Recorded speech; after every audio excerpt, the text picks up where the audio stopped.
La candente mañana de febrero en que Beatriz Viterbo murió, después de una imperiosa agonía que no se rebajó un solo instante ni al sentimentalismo ni al miedo, noté que las carteleras de fierro de la Plaza Constitución habían renovado no sé qué aviso de cigarrillos rubios. El hecho me dolió, pues comprendí que el incesante y vasto universo ya se apartaba de ella y que ese cambio era el primero de una serie infinita. Cambiará el universo, pero yo no, pensé con melancólica vanidad. Alguna vez, lo sé, mi vana devoción la había exasperado. Muerta yo podía consagrarme a su memoria, sin esperanza, pero también sin humillación. Consideré que el 30 de abril era su cumpleaños. Visitar ese día la casa de la calle Garay para saludar a su padre y a Carlos Argentino Daneri, su primo hermano, era un acto cortés, irreprochable, tal vez ineludible. De nuevo, aguardaría en el crepúsculo de la abarrotada salita. De nuevo, estudiaría las circunstancias de sus muchos retratos. Beatriz Viterbo, de perfil, en colores. Beatriz, con antifaz, en los carnavales de 1921. La primera comunión de Beatriz. Beatriz, el día de su boda con Roberto Alessandri. Beatriz, poco después del divorcio, en un almuerzo del Club Hípico. Beatriz, en Quilmes, con Delia San Marco Porcel y Carlos Argentino. Beatriz, con el pequinés que le regaló Villegas a Edo. Beatriz, de frente y de 3/4, sonriendo, la mano en el mentón. No estaría obligado, como otras veces, a justificar mi presencia con módicas ofrendas de libros.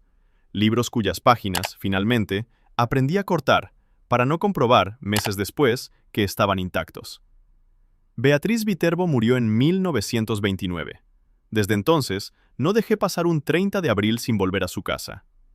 Yo solía llegar a las 7:15 y quedarme unos 25 minutos. Cada año aparecía un poco más tarde y me quedaba un rato más. En 1933, una lluvia torrencial me favoreció. Tuvieron que invitarme a comer. No desperdicié, como es natural, ese buen precedente. En 1934, aparecí, ya dadas las 8, con un alfajor santafesino. Con toda naturalidad me quedé a comer. Así, en aniversarios melancólicos y vanamente eróticos, recibí las graduales confidencias de Carlos Argentino Daneri. Beatriz era alta, frágil, muy ligeramente inclinada. Había en su andar, si el oxímoron es tolerable, una como graciosa torpeza, un principio de éxtasis. Carlos Argentino es rosado, considerable, canoso, de rasgos finos. Ejerce no sé qué cargo subalterno en una biblioteca ilegible de los arrabales del sur. Es autoritario, pero también es ineficaz. Aprovechaba, hasta hace muy poco, las noches y las fiestas para no salir de su casa.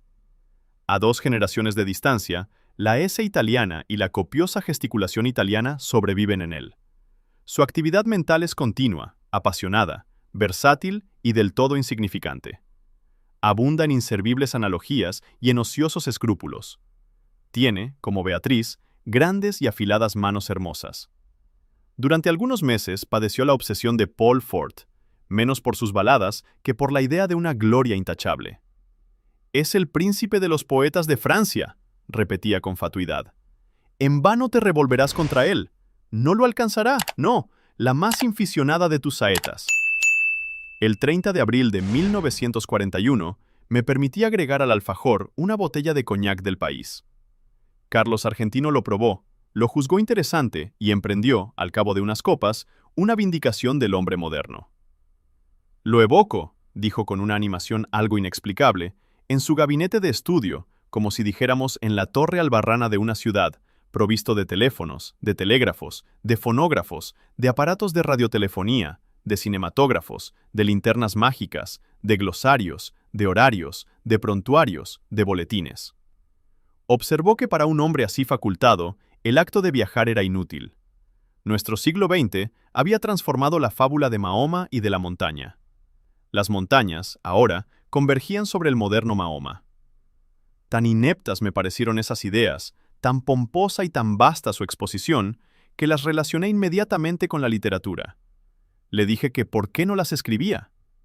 Previsiblemente, respondió que ya lo había hecho. Esos conceptos, y otros no menos novedosos, figuraban en el canto augural, canto prologal o simplemente canto prólogo de un poema en el que trabajaba hacía muchos años, sin reclame, sin bullanga ensordecedora, siempre apoyado en esos dos báculos que se llaman el trabajo y la soledad. Primero, abría las compuertas a la imaginación, luego hacía uso de la lima. El poema se titulaba La Tierra. Tratábase de una descripción del planeta en la que no faltaban, por cierto, la pintoresca digresión y el gallardo apóstrofe. Le rogué que me leyera un pasaje, aunque fuera breve. Abrió un cajón del escritorio, sacó un alto legajo de hojas de bloc estampadas con el membrete de la biblioteca Juan Crisóstomo Lafinur y leyó con sonora satisfacción. He visto, como el griego, las urbes de los hombres, los trabajos, los días de varia luz, el hambre. No corrijo los hechos, no falseo los nombres, pero el voyage que narro es Autour de ma chambre. Estrofa a todas luces interesante, dictaminó. El primer verso granjea el aplauso del catedrático, del académico, del helenista, cuando no de los eruditos a la Violeta, sector considerable de la opinión. El segundo pasa de Homero a Hesíodo, todo un implícito homenaje, en el frontis del flamante edificio, al padre de la poesía didáctica, no sin remozar un procedimiento cuyo abolengo está en la escritura, la enumeración, congerie o conglobación. El tercero, barroquismo, decadentismo, culto depurado y fanático de la forma, consta de dos hemistiquios gemelos. El cuarto, francamente bilingüe, me asegura el apoyo incondicional de todo espíritu sensible a los desenfadados envites de la facecia. Nada diré de la rima rara ni de la ilustración que me permite, sin pedantismo, acumular en 4 versos 3 alusiones eruditas que abarcan 30 siglos de apretada literatura. La primera, a la Odisea, la segunda, a los trabajos y días, la tercera, a la bagatela inmortal que nos depararán los ocios de la pluma del saboyano. Comprendo una vez más que el arte moderno exige el bálsamo de la risa, el scherzo. Decididamente tiene la palabra Goldoni. Otras muchas estrofas me leyó que también obtuvieron su aprobación y su comentario profuso. Nada memorable había en ellas, ni siquiera las juzgué mucho peores que la anterior. En su escritura habían colaborado la aplicación, la resignación y el azar. Las virtudes que Daneri les atribuía eran posteriores. Comprendí que el trabajo del poeta no estaba en la poesía, estaba en la invención de razones para que la poesía fuera admirable. Naturalmente, ese ulterior trabajo modificaba la obra para él, pero no para otros. La dicción oral de Daneri era extravagante. Su torpeza métrica le vedó, salvo contadas veces, transmitir esa extravagancia al poema 1.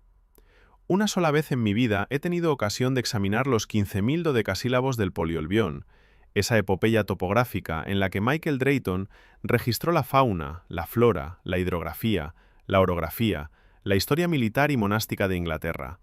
Estoy seguro de que ese producto considerable, pero limitado, es menos tedioso que la vasta empresa congénere de Carlos Argentino.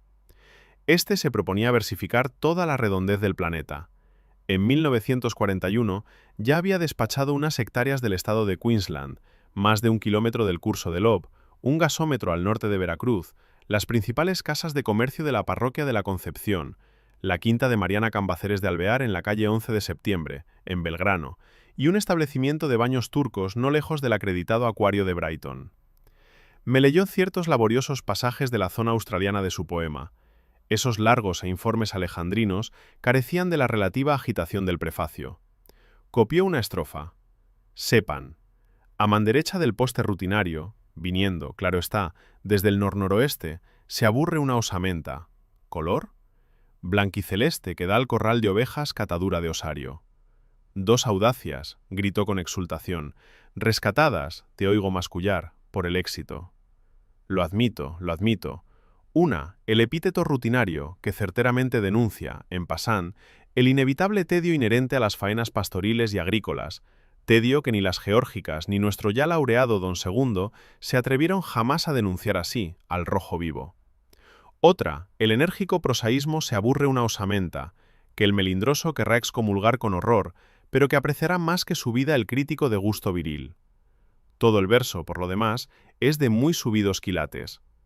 El segundo hemistiquio entabla animadísima charla con el lector. Se adelanta a su viva curiosidad, le pone una pregunta en la boca y la satisface, al instante. ¿Y qué me dices de ese hallazgo, blanquiceleste? El pintoresco neologismo sugiere el cielo, que es un factor importantísimo del paisaje australiano. Sin esa evocación, resultarían demasiado sombrías las tintas del boceto, y el lector se vería compelido a cerrar el volumen, herida en lo más íntimo el alma de incurable y negra melancolía. Hacia la medianoche me despedí. 2 domingos después, Daneri me llamó por teléfono, entiendo que por primera vez en la vida. Me propuso que nos reuniéramos a las 4, para tomar juntos la leche en el contiguo salón bar que el progresismo de Zunino y de Zungri, los propietarios de mi casa, recordarás, inaugura en la esquina, confitería que te importará conocer. Acepté, con más resignación que entusiasmo. No fue difícil encontrar mesa. El salón bar, inexorablemente moderno, era apenas un poco menos atroz que mis previsiones. En las mesas vecinas, el excitado público mencionaba las sumas invertidas sin regatear por Zunino y por Zungri. Carlos Argentino fingió asombrarse de no sé qué primores de la instalación de la luz, que sin duda ya conocía, y me dijo con cierta severidad: mal de tu grado habrás de reconocer que este local se parangona con los más encopetados de Flores. Me releyó, después, 4 o 5 páginas del poema. Las había corregido según un depravado principio de ostentación verbal. Donde antes escribió azulado, ahora abundaba en azulino, azulenco y hasta azulillo. La palabra lechoso no era bastante fea para él. En la impetuosa descripción de un lavadero de lanas, prefería lactario, lacticinoso, lactescente, lechal.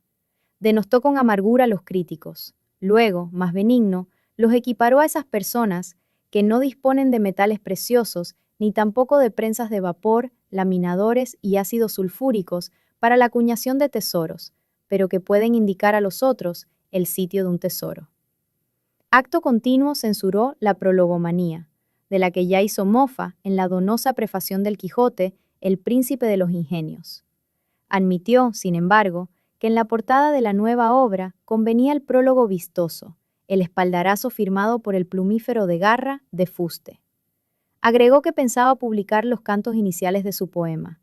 Comprendí entonces la singular invitación telefónica. El hombre iba a pedirme que prologara su pedantesco fárrago. Mi temor resultó infundado. Carlos Argentino observó, con admiración rencorosa, que no creía errar en el epíteto al calificar de sólido el prestigio logrado en todos los círculos por Álvaro Melián Lafinur, hombre de letras, que si yo me empeñaba, prologaría con embeleso el poema. Para evitar el más imperdonable de los fracasos, yo tenía que hacerme portavoz de 2 méritos inconcusos: la perfección formal y el rigor científico. Porque ese dilatado jardín de tropos, de figuras, de galanuras, no tolera un solo detalle que no confirme la severa verdad. Agregó que Beatriz siempre se había distraído con Álvaro. Asentí, profusamente asentí. Aclaré, para mayor verosimilitud, que no hablaría el lunes con Álvaro, sino el jueves, en la pequeña cena que suele coronar toda reunión del club de escritores. No hay tales cenas, pero es irrefutable que las reuniones tienen lugar los jueves, hecho que Carlos Argentino Daneri podía comprobar en los diarios, y que dotaba de cierta realidad a la frase. Dije, entre adivinatorio y sagaz, que antes de abordar el tema del prólogo, describiría el curioso plan de la obra. Nos despedimos. Al doblar por Bernardo de Irigoyen, encaré con toda imparcialidad los porvenires que me quedaban. A. Hablar con Álvaro y decirle que el primo hermano aquel de Beatriz, ese eufemismo explicativo me permitiría nombrarla, había elaborado un poema que parecía dilatar hasta lo infinito las posibilidades de la cacofonía y del caos. B. No hablar con Álvaro. Preví, lúcidamente, que mi desidia optaría por B. A partir del viernes a primera hora, empezó a inquietarme el teléfono. Me indignaba que ese instrumento, que algún día produjo la irrecuperable voz de Beatriz, pudiera rebajarse receptáculo de las inútiles y quizá coléricas quejas de ese engañado Carlos Argentino Daneri. Felizmente, nada ocurrió, salvo el rencor inevitable que me inspiró aquel hombre que me había impuesto una delicada gestión y luego me olvidaba. El teléfono perdió sus terrores, pero a fines de octubre, Carlos Argentino me habló. Estaba agitadísimo. No identifiqué su voz al principio. Con tristeza y con ira, balbució que esos ya ilimitados Zunino y Zungri, so pretexto de ampliar su desaforada confitería, iban a demoler su casa. La casa de mis padres, mi casa, la vieja casa inveterada de la calle Garay, repitió, quizá olvidando su pesar en la melodía. No me resultó muy difícil compartir su congoja. Ya cumplidos los 40 años, todo cambio es un símbolo detestable del pasaje del tiempo. Además, se trataba de una casa que, para mí, aludía infinitamente a Beatriz. Quise aclarar ese delicadísimo rasgo. Mi interlocutor no me oyó. Dijo que si Zunino y Zungri persistían en ese propósito absurdo, el doctor Zuni, su abogado, los demandaría ipso facto por daños y perjuicios y los obligaría a abonar 100.000 nacionales. El nombre de Zuni me impresionó. Su bufete, en Caseros y Tacuarí, es de una seriedad proverbial. Interrogué si éste se había encargado ya del asunto. Daneri dijo que le hablaría esa misma tarde. Vaciló y con esa voz llana, impersonal, a que solemos recurrir para confiar algo muy íntimo, dijo que para terminar el poema le era indispensable la casa, pues en un ángulo del sótano había un alef. Aclaró que un alef es uno de los puntos del espacio que contienen todos los puntos. Está en el sótano del comedor, explicó, aligerada su dicción por la angustia. Es mío, yo lo descubrí en la niñez, antes de la edad escolar. La escalera del sótano es empinada. Mis tíos me tenían prohibido el descenso, pero alguien dijo que había un mundo en el sótano. Se refería, lo supe después, a un baúl, pero yo entendí que había un mundo. Bajé secretamente, rodé por la escalera vedada, caí. Al abrir los ojos, vi el alef. ¿El alef?, repetí. Sí, el lugar donde están, sin confundirse, todos los lugares del orbe, vistos desde todos los ángulos. A nadie revelé mi descubrimiento, pero volví. El niño no podía comprender que le fuera deparado ese privilegio para que el hombre gurilara el poema. No me despojarán Zunino y Zungri, no, y 1000 veces no. Código en mano, el doctor Zuni probará que es inajenable mi alef. Traté de razonar. Pero, ¿no es muy oscuro el sótano? La verdad no penetra en un entendimiento rebelde. Si todos los lugares de la tierra están en el alef, ahí estarán todas las luminarias, todas las lámparas, todos los veneros de luz. Iré a verle inmediatamente, corté, antes de que pudiera emitir una prohibición. Basta el conocimiento de un hecho para percibir en el acto una serie de rasgos confirmatorios, antes insospechados. Me asombró no haber comprendido hasta ese momento que Carlos Argentino era un loco. Todos esos Viterbo, por lo demás, Beatriz, yo mismo suelo repetirlo, era una mujer, una niña de una clarividencia casi implacable, pero había en ella negligencias, distracciones, desdenes, verdaderas crueldades que tal vez reclamaban una explicación patológica. La locura de Carlos Argentino me colmó de maligna felicidad. Íntimamente, siempre nos habíamos detestado. En la calle Garay, la sirvienta me dijo que tuviera la bondad de esperar. El niño estaba, como siempre, en el sótano, revelando fotografías. Junto al jarrón sin una flor, en el piano inútil, sonreía, más intemporal que anacrónico, el gran retrato de Beatriz, en torpes colores. No podía vernos nadie.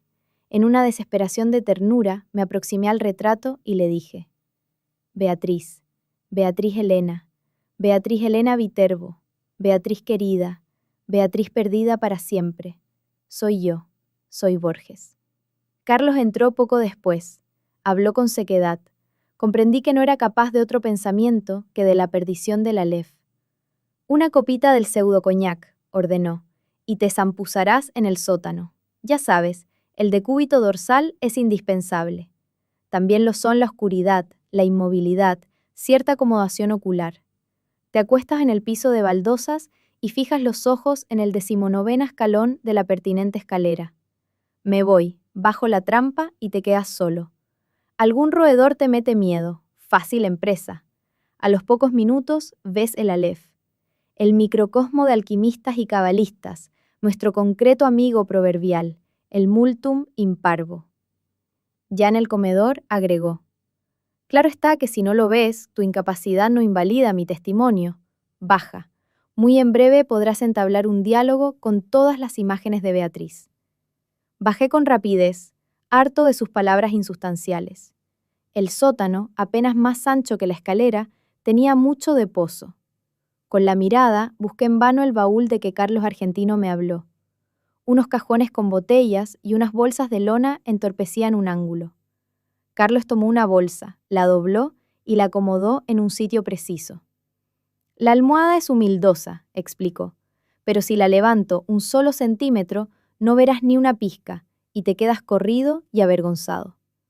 Repantiga en el suelo ese corpachón y cuenta 19 escalones. Cumplí con sus ridículos requisitos. Al fin se fue. Cerró cautelosamente la trampa. La oscuridad, pese a una endija que después distinguí, pudo parecerme total. Súbitamente comprendí mi peligro. Me había dejado soterrar por un loco, luego de tomar un veneno. Las bravatas de Carlos transparentaban el íntimo terror de que yo no viera el prodigio. Carlos, para defender su delirio, para no saber que estaba loco, tenía que matarme. Sentí un confuso malestar, que traté de atribuir a la rigidez, y no a la operación de un narcótico. Cerré los ojos, los abrí. Entonces vi el Aleph. Arribó, ahora, al inefable centro de mi relato. Empieza aquí mi desesperación de escritor. Todo lenguaje es un alfabeto de símbolos, cuyo ejercicio presupone un pasado que los interlocutores comparten. ¿Cómo transmitir a los otros el infinito Aleph que mi temerosa memoria apenas abarca? Los místicos, en análogo trance, prodigan los emblemas. Para significar la divinidad, un persa habla de un pájaro que de algún modo es todos los pájaros. Alanus de Insulis, de una esfera cuyo centro está en todas partes y la circunferencia en ninguna. Ezequiel, de un ángel de 4 caras que a un tiempo se dirige al oriente y al occidente, al norte y al sur. No en vano rememoro esas inconcebibles analogías.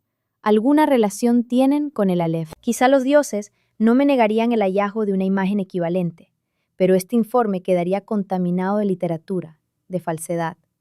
Por lo demás, el problema central es irresoluble. La enumeración, siquiera parcial, de un conjunto infinito.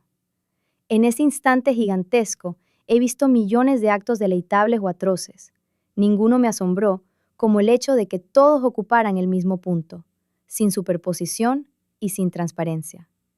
Lo que vieron mis ojos fue simultáneo. Lo que transcribiré, sucesivo, porque el lenguaje lo es. Algo, sin embargo, recogeré. En la parte inferior del escalón, hacia la derecha, vi una pequeña esfera tornasolada, de casi intolerable fulgor. Al principio la creí giratoria. Luego comprendí que ese movimiento era una ilusión producida por los vertiginosos espectáculos que encerraba.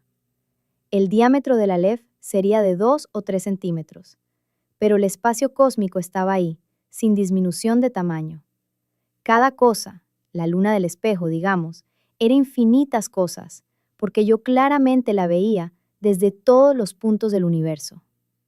Vi el populoso mar, vi el alba y la tarde, vi las muchedumbres de América, vi una plateada telaraña en el centro de una negra pirámide, vi un laberinto roto, era Londres. Vi interminables ojos inmediatos escrutándose en mí como en un espejo. Vi todos los espejos del planeta y ninguno me reflejó. Vi en un traspatio de la calle Soler las mismas baldosas que hace 30 años vi en el zaguán de una casa en Fraiventos. Vi racimos, nieve, tabaco, vetas de metal, vapor de agua. Vi convexos desiertos ecuatoriales y cada uno de sus granos de arena. Vi en Inverness a una mujer que no olvidaré. Vi la violenta cabellera, el altivo cuerpo. Vi un cáncer en el pecho. Vi un círculo de tierra seca en una vereda, donde antes hubo un árbol. Vi una quinta de Adrogué, un ejemplar de la primera versión inglesa de Plinio, la de Philemon Holland. Vi a un tiempo cada letra de cada página. De chico, yo solía maravillarme de que las letras de un volumen cerrado no se mezclaran y perdieran en el decurso de la noche. Vi la noche y el día contemporáneo. Vi un poniente en Querétaro que parecía reflejar el color de una rosa en Bengala. Vi mi dormitorio sin nadie. Vi en un gabinete de Alkmaar un globo terráqueo entre 2 espejos que lo multiplican sin fin. Vi caballos de crina remolinada, en una playa del mar Caspio en el alba. Vi la delicada osatura de una mano. Vi a los sobrevivientes de una batalla, enviando tarjetas postales. Vi en un escaparate de Mirzapur una baraja española. Vi las sombras oblicuas de unos helechos en el suelo de un invernáculo. Vi tigres, émbolos, bisontes, marejadas y ejércitos. Vi todas las hormigas que hay en la tierra. Vi un astrolabio persa. Vi en un cajón del escritorio, y la letra me hizo temblar, cartas obscenas, increíbles, precisas, que Beatriz había dirigido a Carlos Argentino. Vi un adorado monumento en la Chacarita. Vi la reliquia atroz de lo que deliciosamente había sido Beatriz Viterbo. Vi la circulación de mi oscura sangre. Vi el engranaje del amor y la modificación de la muerte. Vi el Aleph desde todos los puntos. Vi en el Aleph la tierra, y en la tierra otra vez el Aleph, y en el Aleph la tierra.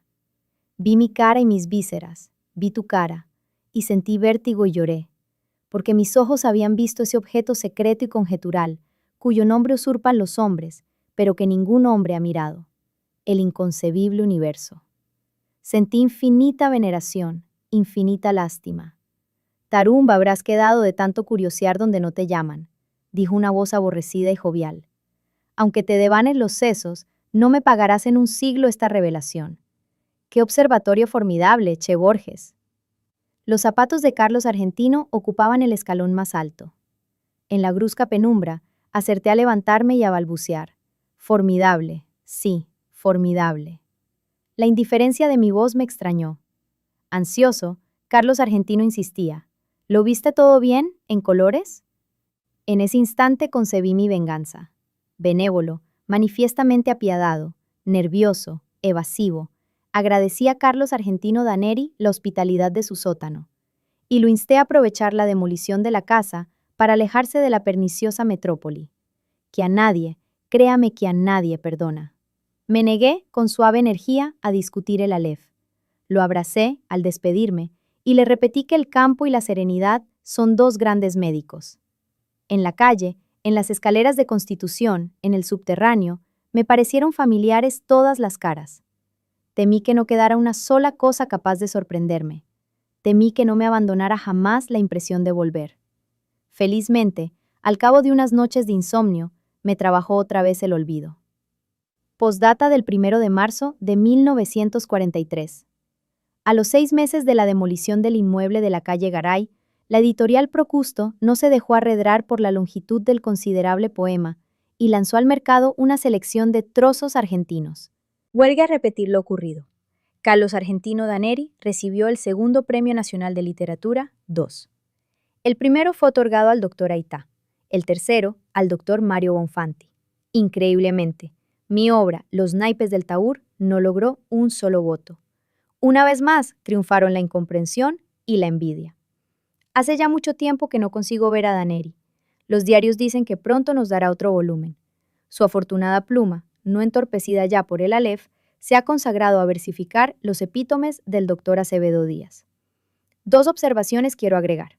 Una sobre la naturaleza del Aleph, otra sobre su nombre.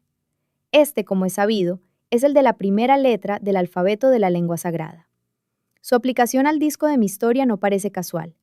Para la Cábala, esa letra significa el En Sof, la ilimitada y pura divinidad.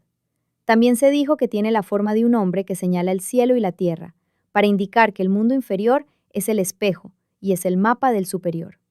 Para la Mengele es el símbolo de los números transfinitos, en los que el todo no es mayor que alguna de las partes. Yo querría saber, ¿eligió Carlos Argentino ese nombre o lo leyó, aplicado a otro punto donde convergen todos los puntos en alguno de los textos innumerables que el Aleph de su casa le reveló? Por increíble que parezca, yo creo que hay, o que hubo, otro Aleph. Yo creo que el Aleph de la calle Garay era un falso Aleph. Doy mis razones. Hacia 1867, el capitán Burton ejerció en el Brasil el cargo de cónsul británico. En julio de 1942, Pedro Enrique Sureña descubrió en una biblioteca de Santos un manuscrito suyo que versaba sobre el espejo que atribuye el Oriente a Iskandar su al-Karnain, o Alejandro Bicorne de Macedonia. En su cristal se reflejaba el universo entero.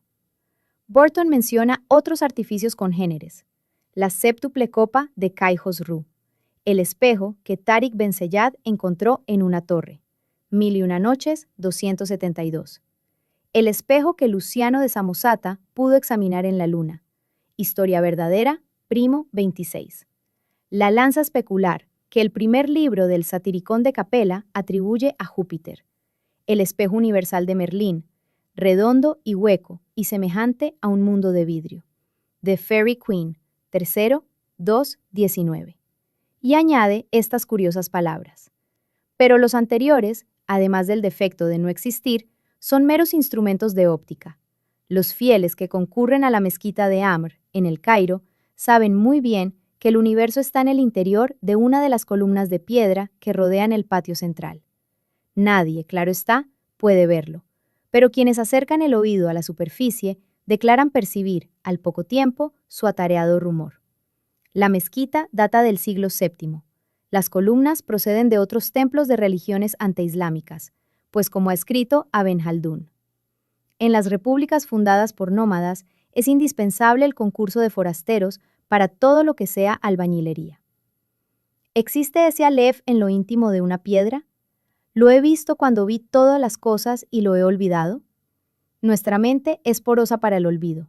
Yo mismo estoy falseando y perdiendo, bajo la trágica erosión de los años, los rasgos de Beatriz. A Estela Canto, 1. Recuerdo, sin embargo, estas líneas de una sátira que fustigó con rigor a los malos poetas. Aqueste da al poema belicosa armadura de erudición. Estotro le da pompas y galas. Ambos baten en vano las ridículas alas. Olvidaron, cuidados, el factor hermosura. Solo el temor de crearse un ejército de enemigos implacables y poderosos lo disuadió, me dijo, de publicar sin miedo el poema. 2. Recibí tu apenada congratulación, me escribió. Bufas, mi lamentable amigo, de envidia, pero confesarás, aunque te ahogue, que esta vez pude coronar mi bonete con la más roja de las plumas, mi turbante con el más califa de los rubíes,